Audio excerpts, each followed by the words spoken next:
Pokemon is a game that we all grew up on. Whether it was red, blue, gold, or silver, Pokemania was the thing that we always held on to. It was strongest back in the original generation when Pokemon was loved and played by millions. It declined a bit later, but it was still strong.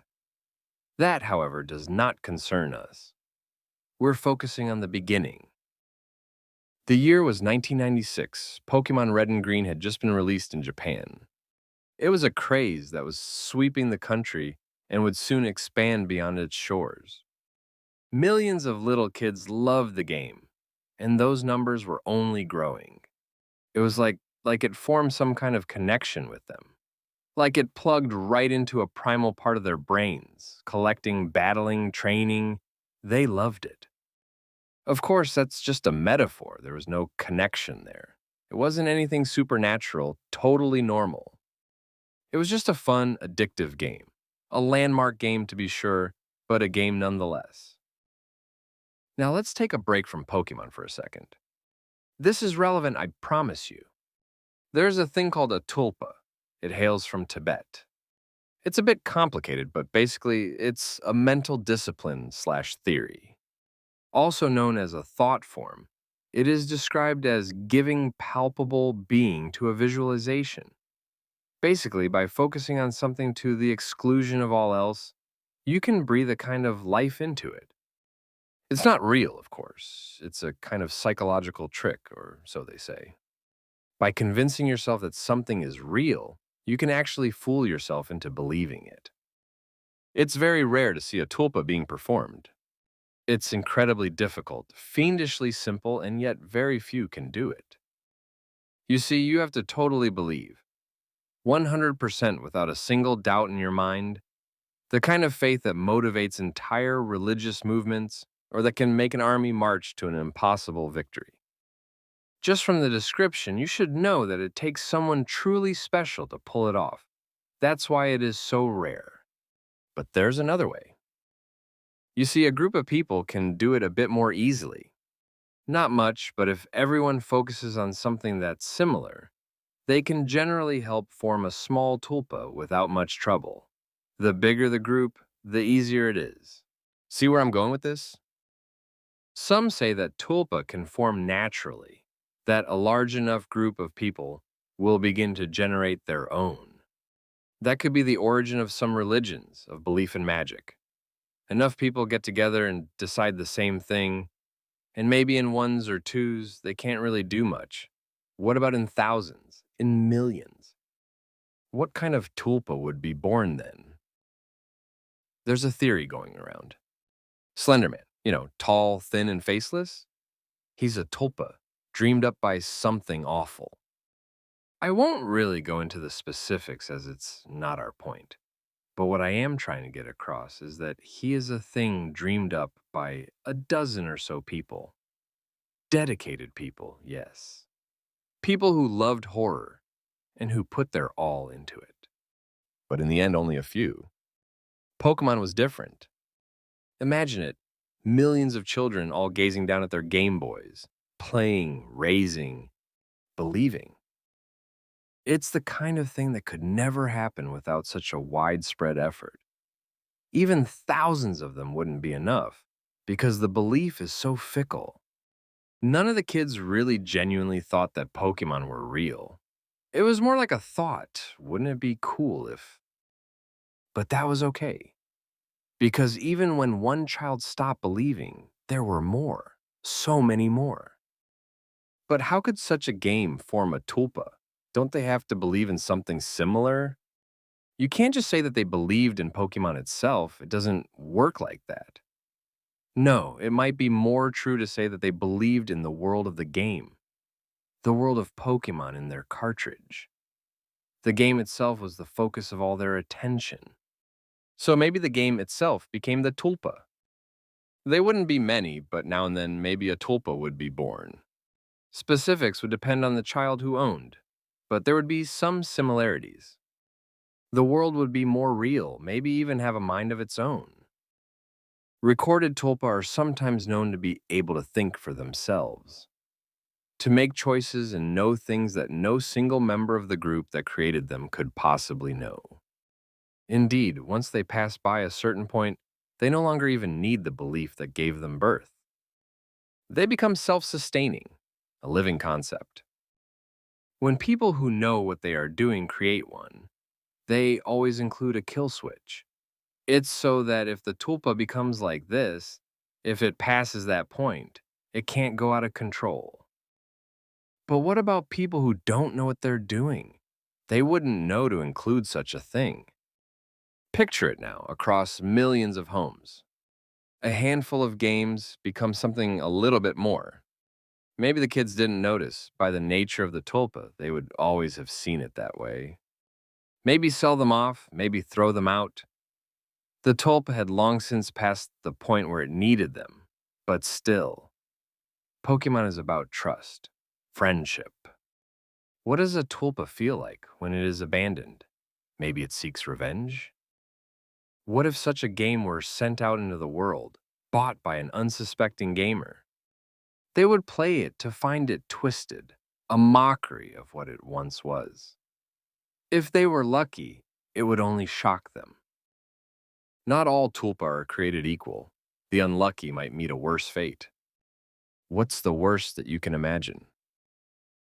Basically, what I'm saying is, the next time that you read a haunted cartridge creepypasta and are about to click away because it's the same as the last one you read, stop and think.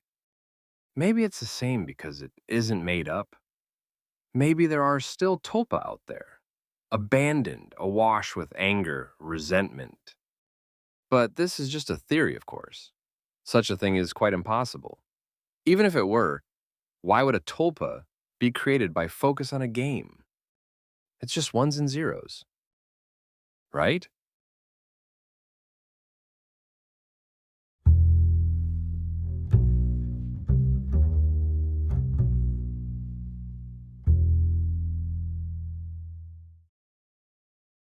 Have you heard about Officer Jenny?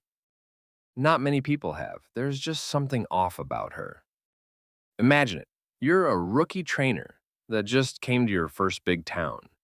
You've caught a few Pokemon, won and lost a few battles, and all in all, you have a bright and promising future ahead of you. Then you meet her. Oh, she won't be doing anything strange or suspicious. Not at first, at least.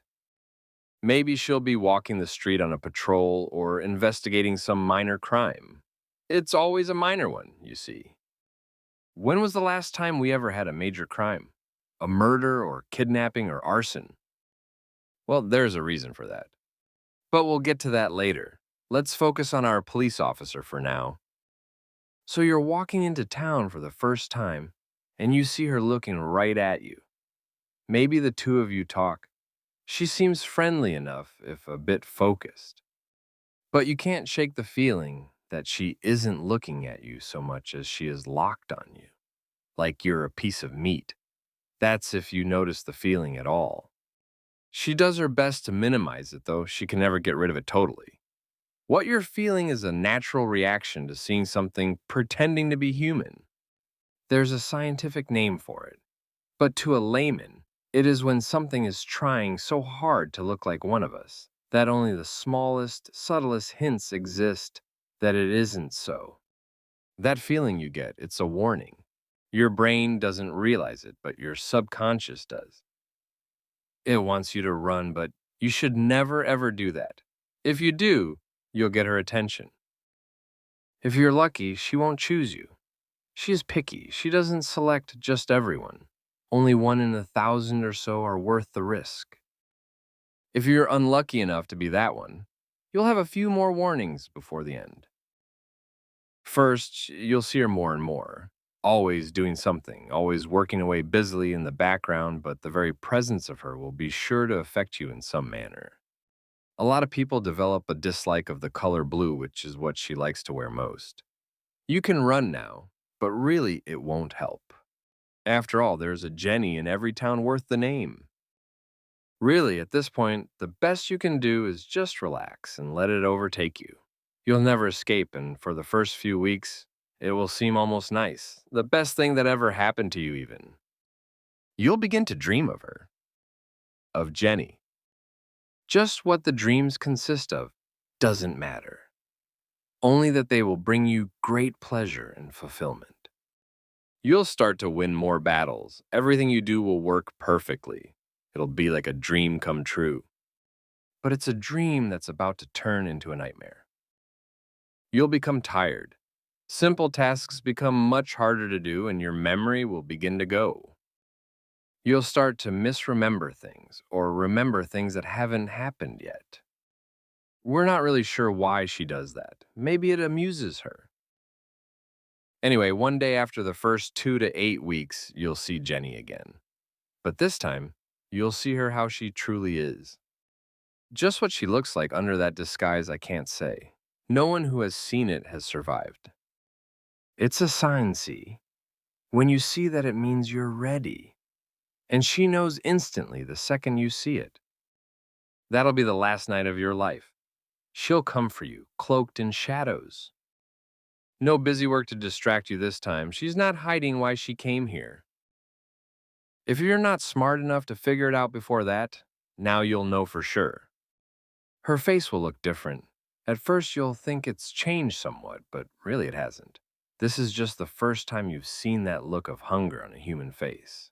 Like a starving man presented with a fine meal. She can go years between feeding, so when she does get to eat, she likes to savor it. Jenny isn't human, see? She never was. She's a creature, a monster born from our darkest nightmares. That's why there are so many of them. That's why there is one in every town. Long ago, they agreed to help police the region, but they also demanded a payment. Blood and more. No one will help you. No one will miss you. Even your own mother won't remember. That's her power. In the dark of the night with no one around, you'll face her, and she will drain you dry. All your hope, all your light, all your emotions worth a damn. All gone. If you're lucky, you'll wither away and die. There will be nothing wrong with you as such. It'll be as though your heart just didn't want to keep beating. But if you're unlucky, you'll wake up. Not tomorrow, not even in a week's time. The transformation takes a while. But when you do wake, you'll have power over those weaker than you, which now includes most of mankind. And you'll hunger for their hearts. Jenny will have punched a ragged hole in your soul which you can never fill. But you'll try. Oh, how you'll try. There are upsides too, though. You'll never age or grow sick. So long as you have a meal handy, you can heal from any wound. By meal, I of course mean victim, but that's okay too, since you won't be able to think of them as anything but food. Your brain has been altered, see? You'll never see any human as anything more than food ever again. And others of your kind will always be enemies. It's a lonely unlife. And pray for us all that you never have any daughters. I think we all know who they'd grow up into. So you see, Jenny's greatest victory isn't the feeding itself. It's the terror she inspires in her victim. And ultimately, it's to make you like her. Luckily, this transformation only happens once out of every few hundred victims. Most of the time, they just die and Jenny takes their body. With no one to remember them, no one will come looking, and a girl needs accessories, you know? But a thought occurs to me. You know how I mentioned that we hardly get any major crime anymore? Well, given that fact, we seem to get an inordinately high number of arrests. And how many people have ever actually seen a prison? All I can say for sure is that I never have.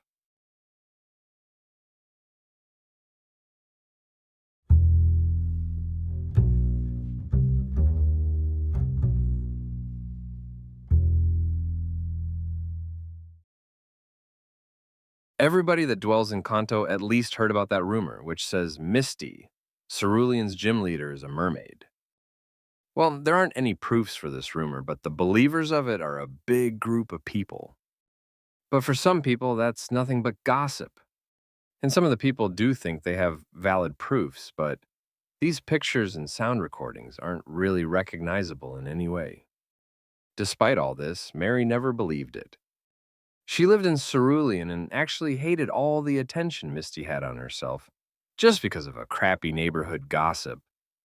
There were already lots of rumors, like people suddenly disappearing in Cerulean, and Mermaid Misty wasn't her favorite.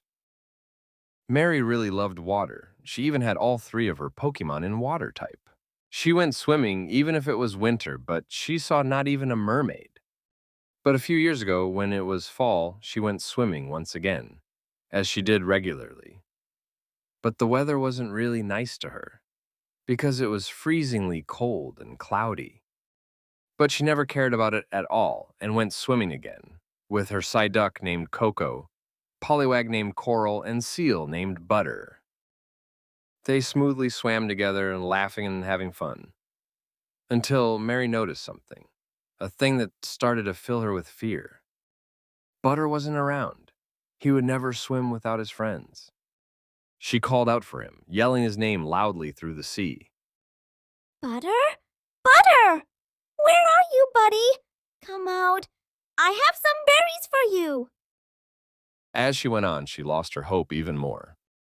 She was about to get out of the water and call for help, but when she stepped on the sand, there was only Coral there with her. Mary was now even more scared and about to cry. She picked up Coral and ran back to Cerulean. But right in front of the gym, standing there was Misty. Mary held her shoulder with her empty arm and said, Misty, you gotta help me, please. I beg of you. Tears started rolling down her cheeks as she hugged Coral tightly and began to tell what happened. Misty smiled as if everything was okay. Then Misty said, Don't worry. We'll find your friend as soon as possible. Now follow me to the shore. with a cheerful voice. Mary was now even more annoyed at her for this behavior about a situation like this. What was even wrong with her? Seemed like she'd find it out soon. When they arrived at the shore, it started raining. As the sand got wet, some things buried under it began to uncover. Misty, standing next to Mary, still smiling, just watched everything in pure joy. Two little skeletons that looked like Pokemon. Mary's face was covered in terror as she began crying again. She recognized what Pokemon these were, a seal and a Psyduck. Coco, Butter. She muttered with her weak voice.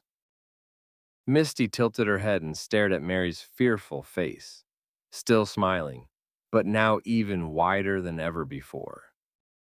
Mary hugged Coral tighter when she saw Misty's face. She turned her back to run, but Misty was standing in front of her again. Oh, where were you two going? Don't you want to join your friends?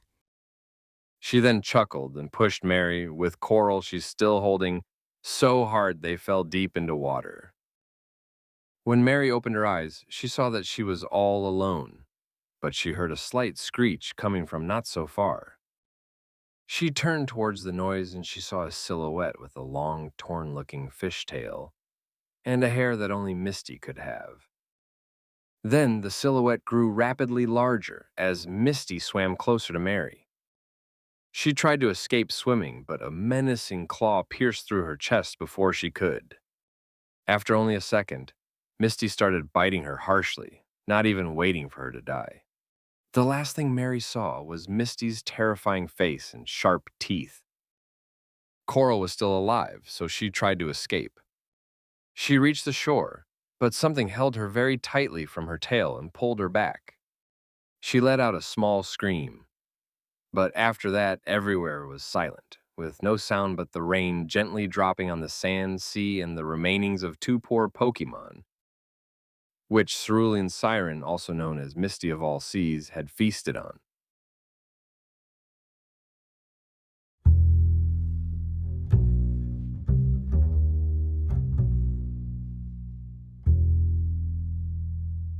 What do you guys think about characters like Nurse Joy and Officer Jenny? It was said that humans and Pokemons used to intermarry. Do you think they could be the result of that? Over the years, as we discover more about the Pokemon world and its legends, we find out that there are Pokemons far more powerful and intelligent than humans. They might just be Pokemons with human forms and intelligence. It would explain why there are so many of them that looks the same and also have different forms in the different regions, just like Pokemon. I don't know. What do you think? Let me know your theories down in the comments below, and until next week, have a good day.